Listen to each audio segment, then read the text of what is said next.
Have you ever noticed how daylight savings time can turn your perfectly running Citrix PBS environment into a hot mess? No, it's not just you. And today we're diving into why that 1 hour shift causes total chaos. I'm Jason Samuel, and this is Behind the Screens. And today we're diving into something that quietly causes chaos every year. Actually, twice a year. And no, I'm not talking about end of quarter reporting. I'm talking about daylight savings time. That 1 hour shift that somehow breaks everything you thought was working fine the day before. Let's get into it. If you've ever worked with Citrix Provisioning services, you know the drill. You've got a clean environment, you've got your target streaming beautifully from the vDisk, and then DST hits, and boom, VDAs can't log into the domain controller can't be contacted, the Windows domain trust drops, support tickets start flying in. So what actually causes this? Well, here's the thing. It's not that your VMs don't know what time it is.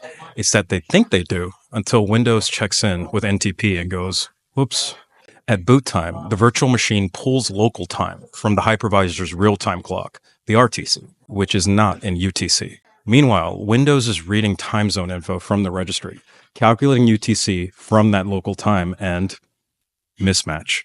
That short window between boot and NTP sync is enough to mess with authentication and completely throw off communication with your domain controller. Now, how do we fix it? Citrix has outlined a set of best practices that makes DST a whole lot less scary. Here are the big ones.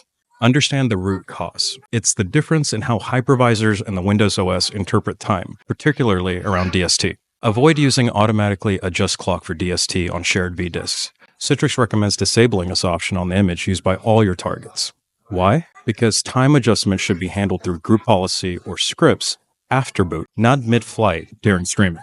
Use startup scripts or schedule tasks to sync the time after the system is fully up. This ensures that you're not trying to authenticate before the system even knows what time it is. Make sure your NTP setup is solid and consistent. Even small differences between host and guest clocks can snowball into major login failures. There's also the technique of opening your vDisk and resealing it after DST occurs so the time gets a chance to sync, but this is a bit of a hands-on process. And finally, if you're still seeing inconsistent time behavior, check your hypervisor settings. Tools like VMware Tools or Hyper-V integration services can impact how time is passed to your guests. Now here's my take. Time bugs are some of the most frustrating ones to debug. They're not noisy, they're not obvious, and they usually show up when it matters most, during login storms, patch cycles, or user searches. The good news is this isn't black magic. With the right policies, scripts, and config hygiene, you can make DST a non-event.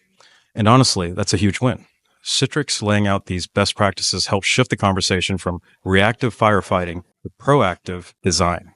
And that's where we all want to be, building systems that don't just work, but work reliably no matter what time it is. Are you using any of these DST practices already? Or do you have your own war stories around time drift, domain controller ghosts, or login anomalies? Let's talk. Drop me a DM, share your script strategies, or tag me with your DST setup. I want to hear how you're keeping your environment time-aware and bulletproof. If this episode helps simplify something for you, go ahead and follow the podcast. Share it with your team. And if you haven't yet, check out my free weekly newsletter. Links to everything are in the description below. Tons of value, exclusive insights, and things I don't always cover here. As always, I appreciate you being here, and thanks for listening.